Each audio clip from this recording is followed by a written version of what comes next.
De te regarder dans un miroir et de pas t'aimer, moi ça m'arrive plein de fois encore. D'avoir des compulsions alimentaires, de prendre du poids. Souvent la base, c'est qu'on n'a pas assez d'amour de soi. On n'en a même pas forcément conscience. Ça a eu un impact sur la relation que j'avais avec l'alimentation. J'avais beaucoup moins besoin de compenser à manger énormément. Ça m'a libéré de plein de trucs. Parce que tu as galéré pendant plus de 10 ans avec l'alimentation. Ce que tu faisais, c'est que tu te concentrais juste avec l'alimentation et juste le sport. Et là, en changeant de perspective et en t'apportant plus d'amour, plus de connaissance de toi-même, tu vois que ça diminue directement. Par ce comportement-là, j'étais en train de montrer, entre guillemets, une certaine estime de moi qui était très basse. En fait, j'aime pas mon corps et je vais faire plein de sports pour essayer de perdre du poids ou je vais essayer de faire attention à mon alimentation. C'est fuir une situation et c'est jamais bon. On en connaît trop qui ont réussi à perdre énormément de poids, mais ne se reconnaissent plus dans le miroir. N'arrivent toujours pas à s'aimer. Qu'est-ce que t'aimes pas chez toi? Alors ça sera plus le côté. Ça y est, on lance notre podcast, enfin, l'art de s'aimer, de vivre en harmonie avec soi. Je suis trop content. L'art de s'aimer et de vivre en harmonie avec soi, avec... Unit coaching Et toi, tu t'appelles comment? avec Elodie. Et Étienne, yes. On est super content de le lancer parce que ça fait plus de 5 ans maintenant qu'on a monté Unit Coaching. Plus de 10 ans à tous les deux qu'on est coach Même sportif, plus maintenant. diététicien, coaching sur le mindset, etc. Bref, il y a plein de choses. Quoi de mieux pour le premier épisode de démarrer par... Qu'est-ce que l'amour de soi et comment faire évoluer l'amour de soi? En quoi ce serait important selon toi de commencer par cet épisode et même en général dans notre vie de tous les jours, de réussir à plus s'aimer, de réussir à le développer, à le cultiver? En quoi c'est important?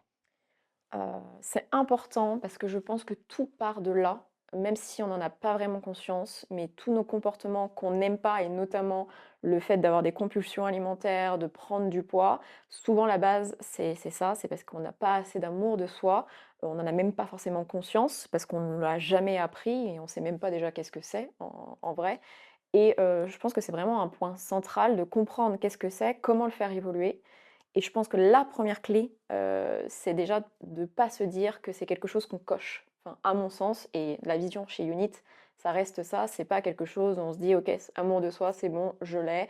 Non, je pense que c'est quelque chose qui se construit tout au long d'une vie et c'est ça qui est important de garder en tête. Yes, et c'est ça qu'on va voir dans l'épisode là. Le but de s'assurer que tous ceux qui nous écoutent puissent se dire, ok, c'est pas quelque chose qu'on coche et je peux le faire évoluer au jour le jour. Et du coup, on va essayer au mieux de leur donner les clés, de leur donner notre expérience, de leur donner où est-ce qu'on en est aussi, nous, sur notre propre amour de nous, de se marrer entre nous, de voir ce que ça donne. Le but, c'est vraiment d'avoir des discussions qui sont vraies, des conseils qui sont applicables dans la vraie vie dès maintenant. En tout cas, ça nous tient à cœur. Et c'est vraiment important l'amour de soi parce qu'on est jusqu'à notre vie, jusqu'à la fin de notre vie, avec nous.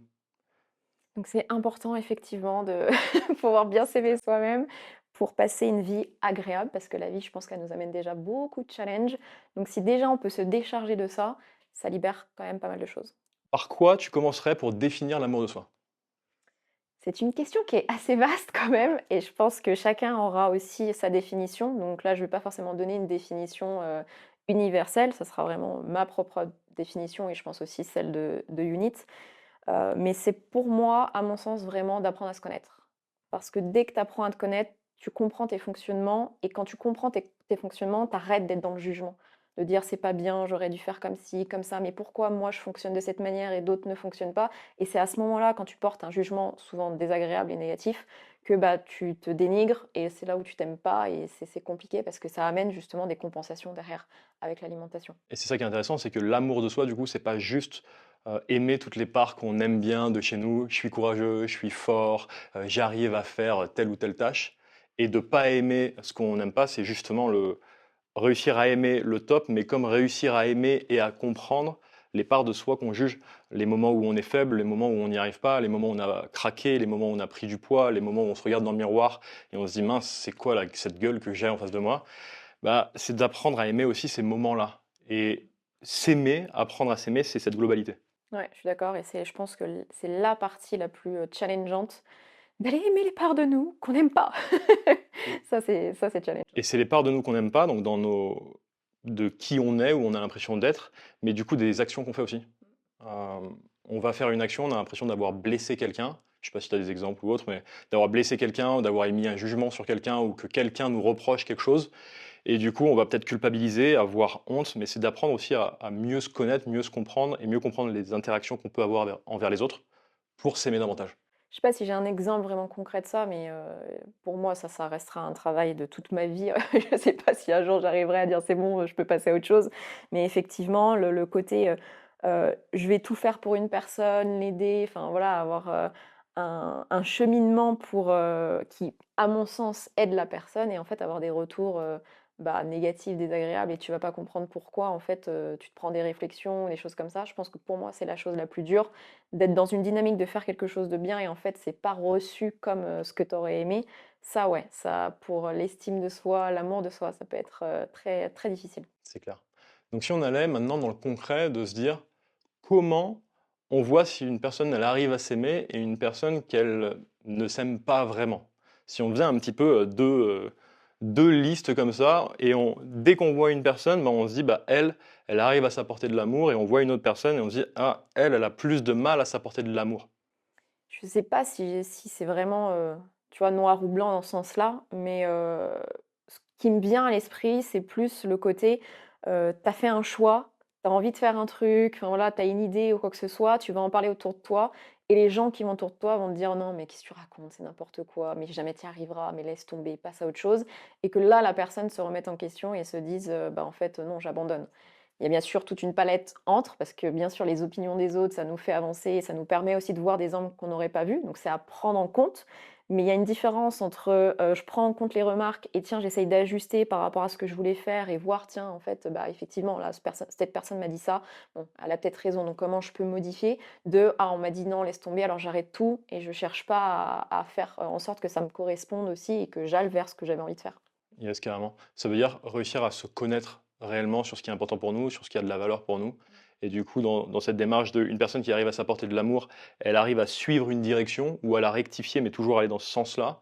Et une personne qui a plus de mal, c'est une personne qui va avoir plus de mal à poser ses limites, une personne qui va avoir plus de mal à dire non aux autres et surtout qui va, du coup, plus aller dans le sens des autres plutôt que de ce qui est important pour elle. Ce qui est important pour nous, nos valeurs.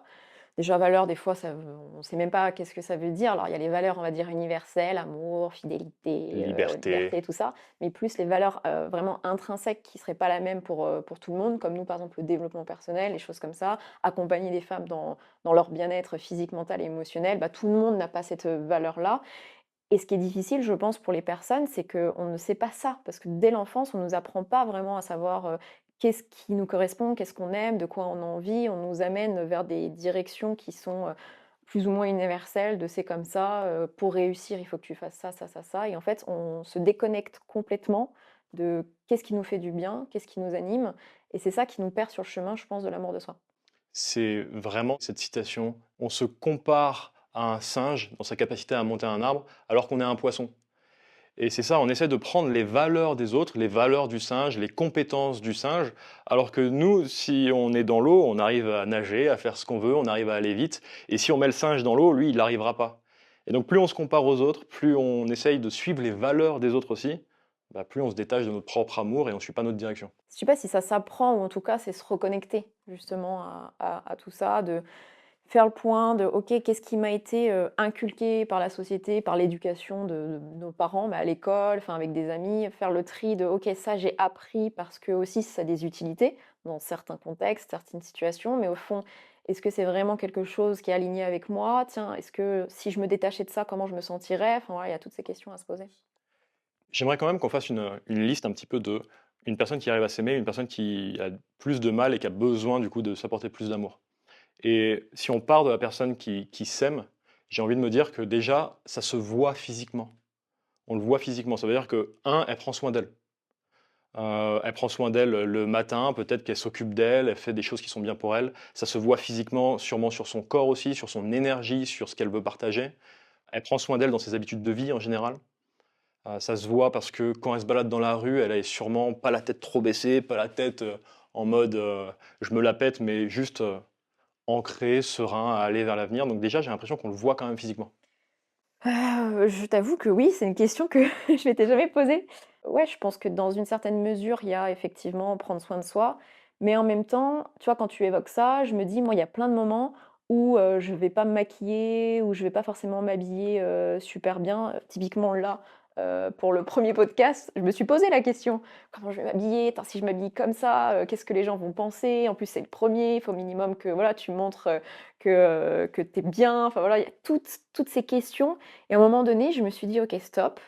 Concrètement, parce que tu me connais, moi j'ai besoin d'efficacité, de rapidité et après ce podcast, on va, faire, une séance de CrossFit et clairement, j'avais la flemme de me rechanger derrière, pratico-pratique, j'avais pas envie de me laver les cheveux, donc j'ai les cheveux gras. Enfin, tu vois, il y a toutes ces questions-là et c'est pas pour ça que je m'aime pas, donc il y a une certaine mesure, tu vois? Je pense aussi à avoir dans le côté, prendre soin de soi. Et ben là, ce que tu partages, c'est une notion d'alignement aussi.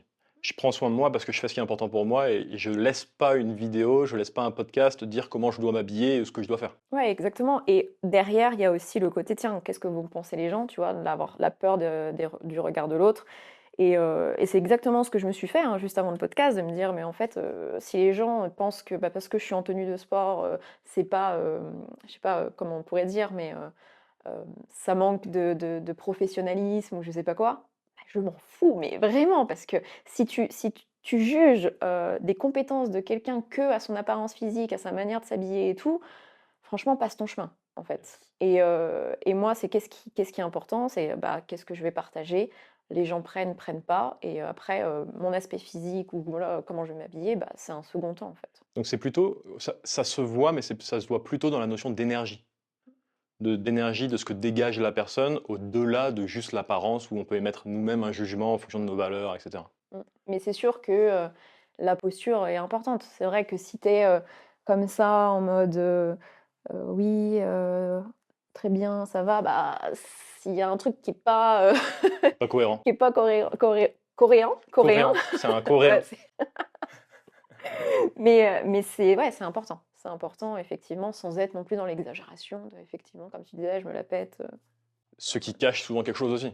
Ce ouais, qui cache un déficit sûrement d'amour de soi, d'estime, d'ego et cetera et du coup de vouloir, montrer alors qu'en fait, quand on rentre chez soi, on est peut-être plutôt, au fond du gouffre. complètement. Donc ça, c'est vraiment important, c'est du coup dans ma journée de tous les jours quand, je me lève à la fin de la journée, de me poser la question: «Est-ce que j'ai fait des choses qui ont du sens pour moi? Est-ce que je me suis habillé d'une manière qui fait sens pour moi? Est-ce que j'ai fait des choix dans ma vie qui font sens pour moi et qui font pas sens pour les autres ou par la peur du regard des autres, par la peur du jugement des autres ou quoi que ce soit?» Ouais. J'essaie de plus en plus, je peux pas dire que je le ferai tout le temps non plus, mais en tout cas d'avoir ce côté de, est-ce que je le fais plus par envie, besoin ou est-ce que je le fais plus par peur de? Peur de ce qu'on va me dire, de qu'est-ce que vont penser ou enfin et donc en tout cas dans une certaine mesure d'arriver justement à me dire: «Non, non, en fait, j'ai pas envie de répondre à une peur de et je veux vraiment faire en fonction de, pour moi, qu'est-ce qui est bien pour moi». Donc si on devait définir l'amour de soi, il y a vraiment une direction, il y a vraiment un apprentissage de soi-même, de ses valeurs, de qu'est-ce qui est important pour nous et de réussir à sortir du regard des autres, sortir du jugement des autres. Donc ça veut dire aussi des pierres un peu à l'édifice qui sont importantes, des fondations à l'amour de soi, qui vont sûrement être l'estime de soi, la confiance en soi. On va pas dire si t'as pas confiance en toi, t'as pas d'amour, c'est pas ça, mais ça reste quand même des bases assez importantes. Ouais, c'est clair, mais quand tu évoquais ça, alors je vais peut-être pas t'aider dans ce que je vais dire après par la suite, mais moi, c'est ça qui m'a vraiment aidée à développer davantage d'amour pour moi. C'est donc me comprendre par, mon fonctionnement, par mon type de personnalité. Si je prends un exemple concret, de, pas comprendre pourquoi quand j'étais, avec du monde autour de moi en interaction, j'étais lessivée le soir et clairement, avant, on était à la salle de sport de 7 heures du mat jusqu'à, 22 heures fermeture où j'étais tout le temps en contact avec du monde, j'étais, sur scène en train de donner des cours, interaction et le soir quand je rentrais, c'était, je dévalisais tout ce que je pouvais au niveau alimentation et ça passait par tout et n'importe quoi. Et tu m'envoyais me faire chier aussi. Exactement. «Comment ça s'est passé ta journée? Mais tu me saoules, là j'ai qu'une envie, c'est qu'on me laisse tranquille». Donc j'avais la stratégie de passer plus de temps sous la douche ou dans les toilettes des fois, enfin voilà et ou des fois où tu me laissais pas le choix parce que tu as ce côté aussi où tu Je rentre insistes dedans. bien et de fermeture de en fait, j'ai pas envie de te parler donc forcément ça crée, bah, des petites, disputes entre nous. Et c'est intéressant parce que ce côté-là, c'est parfait pour la notion d'amour de soi, pour la notion de craquage alimentaire, de réussir à perdre du poids, de réussir à se sentir bien dans son corps, dans la notion de l'art de s'aimer. C'est que là, dans ce moment-là, moi, avant, quand tu te fermais et que tu voulais pas parler, je me disais simplement, en fait, elle m'aime pas. Elle m'aime pas et ça allait pas et ça se remuait dans ma tête à chaque fois, j'arrêtais pas de penser tout le temps. Jusqu'à bah, maintenant, aujourd'hui, où je suis plus en mode, ok, c'est peut-être pas son moment, mais ça veut rien dire par rapport à l'amour qu'elle a pour moi, mais surtout, Que ce soit l'amour ou pas que tu as pour toi, il y a quelque chose qui a drastiquement changé, c'est l'amour que j'ai pour moi-même et donc d'apprendre à me respecter et je pense que ça fait partie aussi d'une des clés là-dedans, que ce soit pour toi, quand tu rentrais à 22 heures de poser tes limites ou pour moi à ce moment-là, c'est aussi d'apprendre à respecter nos besoins. Ce que tu évoques de toi, la vision que tu as de, en fait, elle m'aime pas, moi, à ce moment-là, mais ça me vient même pas en tête, en fait. Ce n'est pas une question d'amour à ce moment-là, c'est juste une question de lâche-moi la grappe, laisse-moi tranquille. Donc c'est ça qui est assez fou parce que c'est justement quand tu te connais pas et que tu connais pas justement les gens qui t'entourent, tu vas interpréter des choses qui sont en fait complètement à l'opposé. Et donc quand j'ai compris que moi, dans ma personnalité, dans mon fonctionnement, j'avais besoin de certains moments où je suis seule, tranquille, sans être en interaction, pas question d'être dans la solitude, mais vraiment d'avoir des moments de je pense à rien, donc ça peut être, simplement regarder par la fenêtre, et m'évader, aller marcher, lire un livre, écouter un podcast, enfin bref, peu importe. Quand j'ai compris ça, bah, ça m'a libérée de plein de trucs, en fait, parce que déjà dans ma journée, j'ai pu changer et de faire attention à ce que j'ai ces petits espaces, des fois que c'est 5 minutes, c'est 5 minutes, c'est pas grave, mais je coupe tout, bruit et tout, je suis dans le silence. Des fois, j'ai un peu plus de temps, bah, des fois, ça a été des siestes aussi carrément, enfin, il y a pas de règle, après c'est qu'est-ce qui te fait du bien, mais tout de suite, ça a eu un impact sur, la relation que j'avais avec l'alimentation. J'avais beaucoup moins besoin de compenser à manger énormément parce que j'avais déjà eu plus ou moins ma soupape avant. Alors il n'y a pas que ça, mais en tout cas, ça fait grandement changer les choses. Et ce qui est fou, c'est qu'en général, ce que tu faisais avant, parce que tu as galéré pendant plus de 10 ans avec l'alimentation, ce que tu faisais, c'est que tu te concentrais juste avec l'alimentation et juste le sport. Et là, en changeant de perspective et en t'apportant plus d'amour, plus de connaissance de toi-même, tu vois que ça diminue directement. C'est pour ça qu'on parle souvent avec les personnes qu'on accompagne que c'est juste un symptôme, le craquage ou le poids, et c'est quelque chose, il y a une cause de plus profonde là-dedans, notamment l'amour de soi. Ce que j'aimerais qu'on fasse, c'est que là, on puisse parler avec ceux qui nous écoutent d'aller plus en détail de comment on fait pour le développer. Donc on va peut-être détailler un petit peu l'estime de soi et on va détailler aussi comment on fait pour aimer les différentes parts de nous qu'on rejette, ce qui aidera davantage. Et on va faire un petit truc, c'est qu'on se posera des petites questions plus personnelles sur où est-ce que nous on en est. Et je fais un petit arrêt. Si ça te plaît, ces discussions qu'on peut avoir, c'est notre premier épisode et on espère vraiment que tu vois du sens, tu vois un intérêt pour toi, pour mieux te connaître mentalement, physiquement, émotionnellement et d'être mieux avec toi-même au jour le jour, de vivre en harmonie avec toi de mieux en mieux. Si ça te plaît, ce serait avec grand plaisir, un honneur que tu puisses nous mettre des petites étoiles justement, que tu puisses noter ce podcast. Ça nous aiderait grandement. Et nous mettre un petit message aussi de bah tiens, qu'est-ce que tu as aimé, qu'est-ce que tu pas aimé, pour que bah, nous, après, on puisse se réajuster parce que l'objectif, c'est que ça soit vraiment utile pour toi. Yes. On y va. On commence par l'estime. Et c'est moi qui vais parler parce que j'ai préparé ça. Tu savais pas. Oula, Mais l'estime de soi. Il y a un truc assez fou, c'est que, tu vois, j'ai un billet là.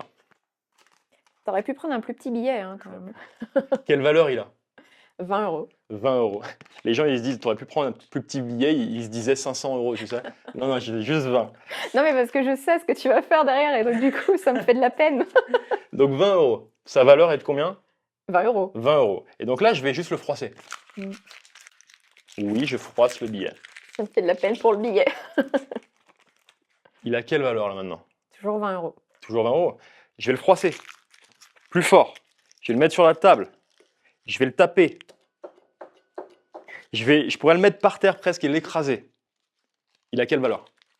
20 €. Mais après, tu peux me le donner hein, si tu veux. Hein, Mais tu vois, tu le prendrais toujours. Il a toujours. Bah, Ouais, ouais. yes. Ça, c'est une image qu'on a vue un peu partout, mais ça définit l'estime de soi. Et c'est ça qui est important à comprendre, c'est que peu importe les épreuves qu'on va avoir dans notre vie, peu importe les réussites ou les échecs, l'estime de soi ne doit pas être conditionnelle à si on y arrive, si on n'y arrive pas, comment on interagit dans notre quotidien. Et ça me tient à cœur d'en parler parce que, tu le sais, j'ai fait une formation il n'y a pas si longtemps sur l'autocompassion, la bienveillance, et des psychologues encore partageaient le fait que l'estime de soi dépend de la note à l'école qu'on va avoir. Ça veut dire que, sincèrement, on m'a appris ça encore en 2025 aujourd'hui, c'est que ton estime de toi dépend si tu as une bonne note ou pas. Donc si j'ai un 5, j'ai pas d'estime, T'es une grosse merde. je suis une grosse merde. Si j'ai 18, c'est vachement bien. Tout au long, on a appris ça en fait dans notre jeunesse, et c'est un truc qui me tient à cœur parce qu'en fait non, on a toujours la même valeur. Et cette valeur-là, elle n'est pas notée sur un billet, elle n'est pas notée sur un devoir ou autre. C'est comment nous-mêmes on arrive à s'apprécier, quelle valeur on se donne à soi-même. Qu'est-ce que tu en penses? J'en pense que bah, heureusement, parce que vu mes notes, moi, à l'époque, j'aurais pas beaucoup d'estime. exactement. À part en sport et en arts plastiques et en musique. C'était les seuls domaines C'est où pour ça que tu es devenue coach sportive. ouais, Tu vois? exactement. Mais oui, c'est très juste et moi je l'ai compris assez tard aussi cette notion de valeur en fait par l'estime et je l'ai comprise moi à travers alors je sais pas si ça va aider les auditeurs, qui vont écouter, mais moi je l'ai compris, quand on m'a fait le retour que je pouvais énormément, compenser mon mal-être parce qu'on parle d'alimentation, mais on parle pas aussi de tous les à côté et moi, mon à côté, c'était la dépense dans les fringues, dans les chaussures, dans les sacs. Bah, tu sais combien de j'ai un placard C'est rempli horrible. de choses que je n'ai jamais mises dans l'espoir de me dire: «Non mais ça, c'est quand j'aurai ce corps-là que je mettrai ça» et c'est toujours sous plastique, enfin, c'est bref. On m'a fait comprendre que, j'achetais donc énormément de choses, mais tout le temps en prix réduit, à des bas prix. Sauf que j'étais tellement dans un cercle vicieux, c'est-à-dire que je pouvais acheter des trucs à bas prix, mais qui me plaisaient pas vraiment. Mais parce que c'était pas cher, c'était aussi l'occasion de me dire: «Ah tiens, il y a un côté, je gagne de l'argent, c'est moins cher». Enfin, tu vois, tout un process dessus, jusqu'à ce qu'on me fasse comprendre que oui, mais ce mécanisme-là, c'est quelle valeur tu t'apportes, en fait.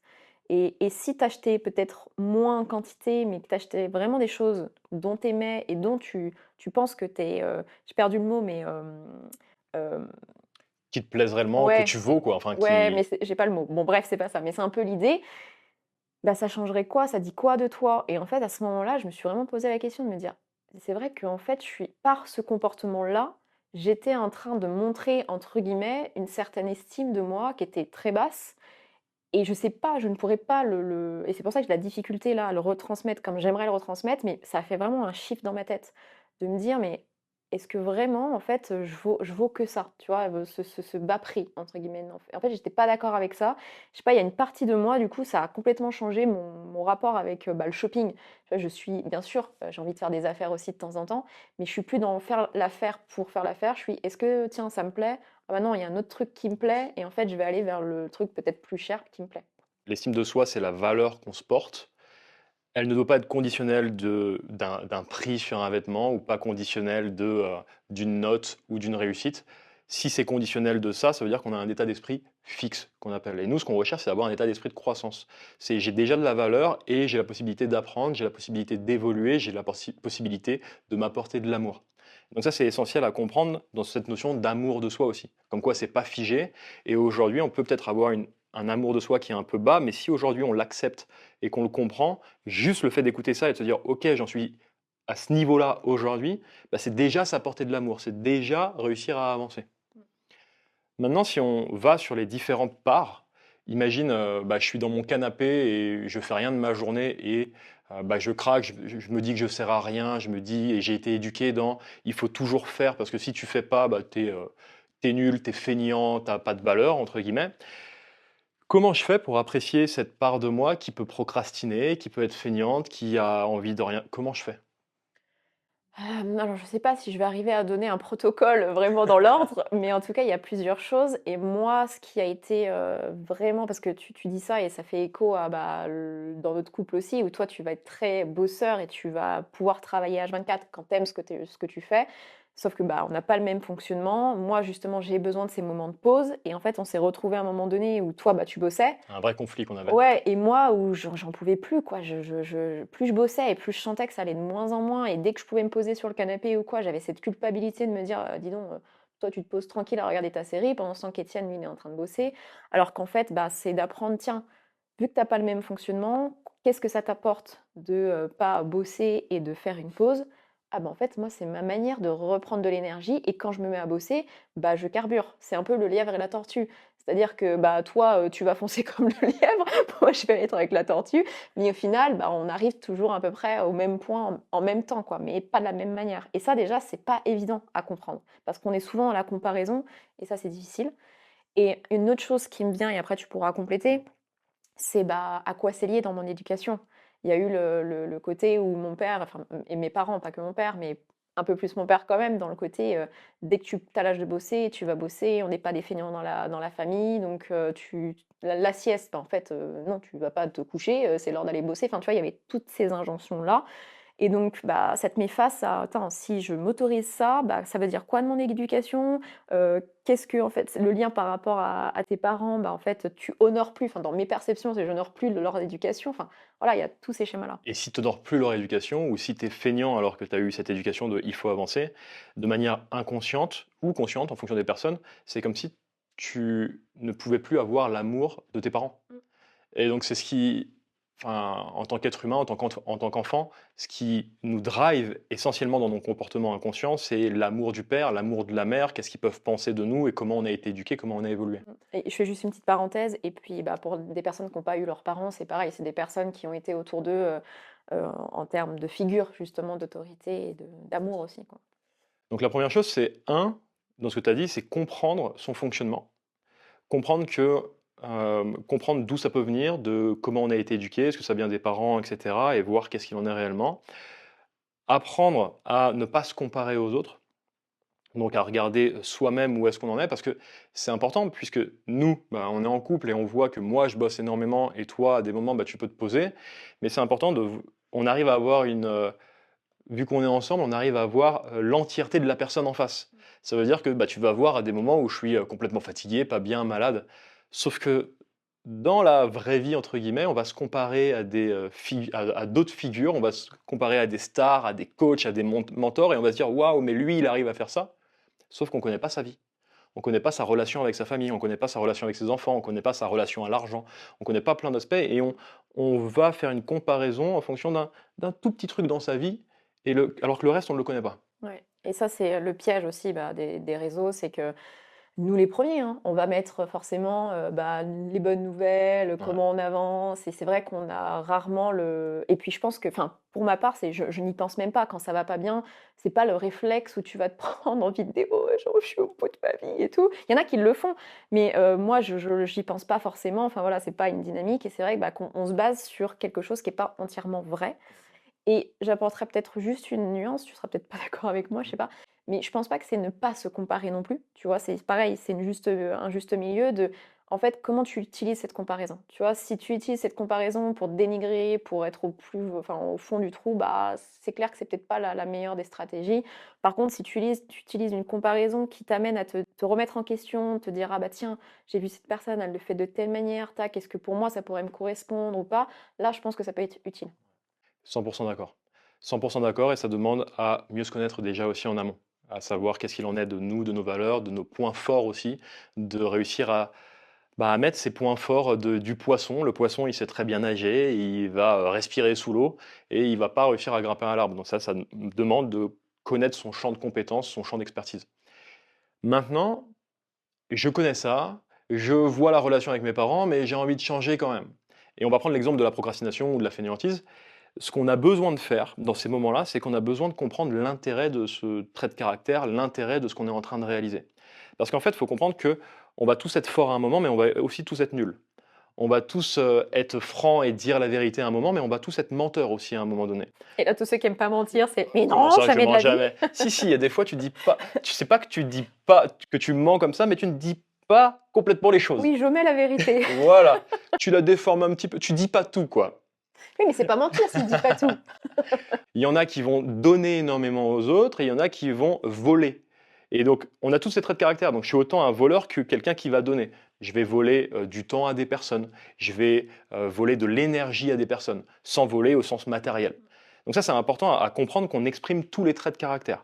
Donc, à partir du moment, déjà, ça c'est important, qu'on sait qu'un être humain exprime tous les traits de caractère, on peut apprendre à ne plus trop se juger dessus parce qu'on se dit, OK, c'est normal. Maintenant, il faut voir l'intérêt.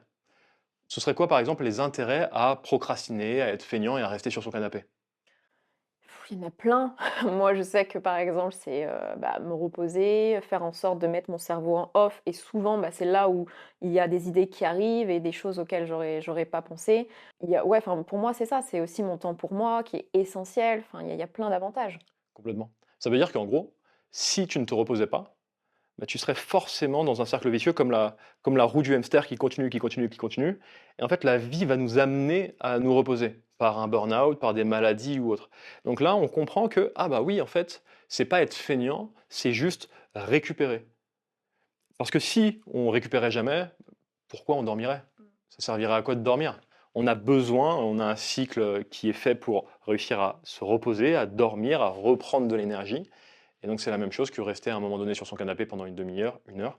Et le truc, c'est que si on ne le comprend pas, on va se juger, on va culpabiliser et on va se dire, bon bah foutu pour foutu, je vais rester dans mon canapé toute la soirée et je vais même craquer, donc ça aggrave même le cas. Bah, moi, ça c'est ça qui m'a fait beaucoup changer aussi des choses, hein. Après, je pense qu'on pourra faire un podcast spécial pense. parce que c'est très il y a tellement de choses à dire, mais rapidement, le côté m'autoriser à me poser me permettait de prendre moins paradoxalement, prendre moins de temps. Donc c'est exactement ce que tu as dit, c'est de toute façon, bah, voilà, je suis nulle, j'y arriverai jamais, machin, ou tu chouines là et tu es dans ton canapé et en fait, des fois, ça durait même plusieurs jours pour moi, hein, d'être dans cet état, de dénigrement et après tu passes dans une certaine mini dépression, pas bien, enfin bref. Et du moment où je me suis dit: «Non, mais en fait, arrête de faire ça parce que tu vois qu'en fait, ça fonctionne pas et donc bah, autorise-toi à t'instaurer vraiment des moments de pause». Bah, bizarrement, à chaque fois, mais je trouve ça dingue. À chaque fois, je me dis: «Bon, là, j'ai 3 heures devant moi, j'ai rien de prévu, trop bien, je vais faire, ça, ça, ça», enfin, tu vois, en mode tranquille pour moi et en fait, au bout d'une heure, bah, j'ai envie de me mettre au boulot, tu vois? C'est un truc tu comprends Incroyable. pas, mais bon. Non, moi je comprends pas, toujours pas. Donc pratico-pratique, augmenter son amour de soi, c'est un réussir à mieux se connaître. Donc mieux connaître ses valeurs, connaître ce qui est important pour soi, mieux connaître ses points forts, mieux comprendre qui on est, mieux comprendre sa personnalité, mieux comprendre ses atypies, mieux comprendre son hypersensibilité, bref, réussir à mieux se comprendre. C'est réussir à mieux comprendre son éducation, mieux comprendre aussi les personnes qui nous ont entourés, qui nous ont éduqués et qui ont été figures d'autorité. C'est réussir à comprendre qu'on exprime tous les traits de caractère en tant qu'être humain et donc de comprendre également les intérêts de ces traits de caractère. Puisqu'il y a un intérêt à être feignant, à se reposer, tout comme il y a un inconvénient, mais tout comme il y a un intérêt à bosser, à être au taquet, tout comme il y a un inconvénient aussi à ça, à la même hauteur. Quatrième point, réussir à s'autoriser, ce que tu as dit. Donc une fois qu'on a les inconvénients, une fois qu'on comprend ça, bah, on s'autorise à le faire. Et c'est là qu'on va commencer à aller à l'encontre des croyances qu'on peut avoir, parce que on va mettre en mouvement, on va se mettre en action, et c'est de par l'action qu'on change ses croyances et qu'on arrive à changer, et qu'on arrive à s'apporter encore plus d'amour. Maintenant, je pense qu'on va pouvoir s'arrêter là sur cette partie On amour. a déjà dit pas mal de On a choses, déjà ouais. dit pas mal de choses, mais j'aimerais quand même qu'on distingue deux choses. Est-ce que s'aimer, c'est s'accepter complètement? Tu sais, on entend le: «Ah non, mais de toute façon, moi j'accepte, j'arrive pas à perdre du poids, non mais de toute façon, c'est bon, j'ai accepté de plus perdre du poids. Non mais j'ai des craquages, non mais j'ai accepté d'avoir des craquages et puis voilà». Là, dans nous, enfin, moi où je fais la différence et Unit où on fait la différence, c'est accepter, c'est pas être fataliste. C'est pas justement je peux rien y faire et donc du coup, bah, je me laisse aller, que ça soit pour les craquages alimentaires, le poids, mais toute autre chose dans la vie, parce que ça tourne pas que autour de ça. C'est du moment où tu es en mode, «Bon, bah, voilà, je laisse tomber», quoi. Là, pour moi, c'est du fatalisme et donc c'est pas accepter. Accepter, justement, c'est ça t'amène à l'action. C'est-à-dire concrètement, je sais pas, te tu reçois une nouvelle, on a envie de déménager, tu vois? Tu as une mauvaise nouvelle de, bah, tiens, en fait, la maison, on l'a pas.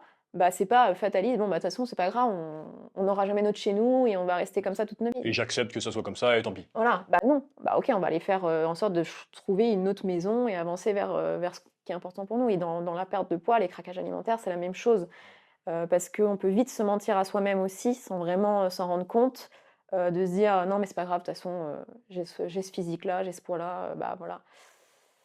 Oui et non, parce que, bah, si on parle déjà rien que sur la santé, bah, on voit les conséquences que ça a donc et c'est pas anodin, c'est pas à mettre de côté.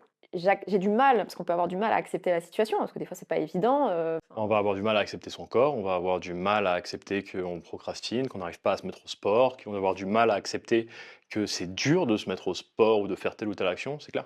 et donc c'est, bah, OK, la situation est comme ça, donc ça c'est un peu l'acceptation de la situation est telle quelle, factuellement, en essayant d'éviter de mettre, toutes nos émotions et tous les trucs, qui vont avec et de se dire: «À partir de ça, qu'est-ce que j'en fais? Où est-ce que je peux aller? Qu'est-ce qui est OK, pas OK? De quelle manière?» et puis, bah, voilà, on avance. Ça m'amène à une autre clé sur l'amour de soi. Prenons l'amour de son corps. Je me regarde dans le miroir et je me dis: «Non mais de toute façon je suis dégueulasse, je m'aime pas du tout, ça va pas». On en a énormément où c'est comme ça. La première chose, c'est déjà d'accepter ce sentiment, d'accepter ce qui se passe pour nous et d'accepter de se dire qu'on est dégueulasse. Parce que c'est de l'amour de soi que de se dire: «OK, j'en suis là». Mais par contre, ça veut pas dire être fataliste et se dénigrer. Et donc plutôt que de rester sur cette notion de, bah, «Je m'aime pas, j'aime rien sur mon corps», ça va être d'aller chercher des endroits qu'on aime chez nous. Et on va pas se dire, «J'aime chez moi, ma force, le fait que je partage avec les autres. On va aller chercher chez soi quelque chose qui est en rapport avec la même chose. Donc si je me dis: «Je déteste mon corps», bah, pour s'apporter plus d'amour et mieux comprendre, on va se dire: «En fait, qu'est-ce que j'aime sur mon corps? Qu'est-ce que j'aime chez moi?» C'est pas quelque chose de, naturel. Enfin, en tout cas, pour moi, ça n'a pas été quelque chose de naturel de dire: «Tiens, j'aime pas ça chez moi, je vais aller voir les autres parties, que j'aime». Donc c'est, un vrai apprentissage et un vrai entraînement parce que c'est pas parce qu'on fait qu'une fois que, ça y est, ça va tout révolutionner. Et dans cette si on prend vraiment cet exemple-là de te regarder dans un miroir et de pas t'aimer, moi, ça m'arrive plein de fois encore. C'est pas, pour moi, c'est ça, c'est pas, tu le dis une fois, donc ça sera comme ça jusqu'à la fin de ta vie. Et notamment, alors là, plus pour les femmes, moi, dans mes périodes, menstruelles, bah, et en fait, ouais, j'ai plus de ventre, je me sens plus ballonnée. Bah, c'est clair que c'est pas le moment où je vais me sentir bien dans une robe hyper collée, au corps. Mais c'est juste d'en avoir conscience. OK, je suis dans ma semaine là, bah, j'ai envie de me mettre en jogging, je vais me mettre en jogging. Non, enfin voilà, d'avoir ce recul-là. Yes, et ça change tout parce que réussir à s'aimer, réussir à aimer plus son corps, réussir à accepter davantage son corps, c'est un moyen de réussir à aller de l'avant et réussir à changer. Puisque ne pas aimer son corps et aller dans du changement, se dire: «En fait, j'aime pas mon corps et je vais faire, plein de sport pour essayer de perdre du poids ou je vais essayer de faire attention à mon alimentation», c'est fuir une situation et c'est jamais bon. On en connaît trop qui ont réussi à perdre énormément de poids, mais ne se reconnaissent plus dans le miroir, n'arrivent toujours pas à s'aimer. Et donc c'est pas du tout une solution que de fuir cette partie-là, c'est déjà d'apprendre à être bien avec soi-même, déjà d'apprendre à aimer son corps, déjà apprendre à aimer les différentes parties de soi et ce qu'on verra tout au long du podcast parce qu'il y aura plein de choses qu'on peut, partager justement. Et d'ailleurs, je te coupe, mais dis-nous s'il y a des sujets comme ça qui te viennent et que tu aurais envie qu'on en parle, bah, note en commentaire, comme ça on pourra, travailler dessus. Complètement. Et donc c'est comme ça qu'on arrive à développer son amour de soi, c'est accepter où est-ce qu'on en est aujourd'hui et se dire que l'amour de soi, c'est une compétence qui se développe, on n'aura jamais fini et on apprend à mettre de la conscience sur, bah, qu'est-ce qu'on aime moins bien et comment je peux faire pour aimer plus cette part chez moi au fur et à mesure. Dernière, question, petite question, perso en même temps. Vas-y, vas-y. Qu'est-ce que t'aimes pas chez toi? Qu'est-ce que j'aime pas chez moi? Alors ça sera, plus le côté caractère.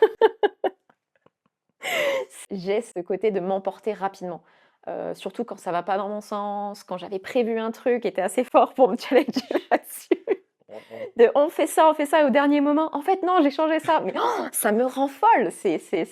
Donc c'est un vrai travail pour moi et c'est comme si c'était enfin, tu sais, le truc de c'est plus fort que toi, mais c'est réellement ça, quoi. C'est ma bouche va plus vite que mon cerveau. Je sais pas, il y a un truc, ça sort et en même temps que ça sort, je suis en train de me dire: «Mais pourquoi tu réagis tout de suite comme ça? Prends le temps, c'est pas forcément méchant ou tiens, il y a peut-être des Et avantages». c'est quoi que tu te dis de toi à ce moment-là? Je me dis qu'est-ce que je me dis de moi à ce moment-là? Je me dis, je sais pas, il y a le côté, mais tu sais pas te contrôler ou tu vois, encore une fois, tu t'emportes alors qu'il y a pas besoin de t'emporter, enfin ouais, il y a tout ce côté-là.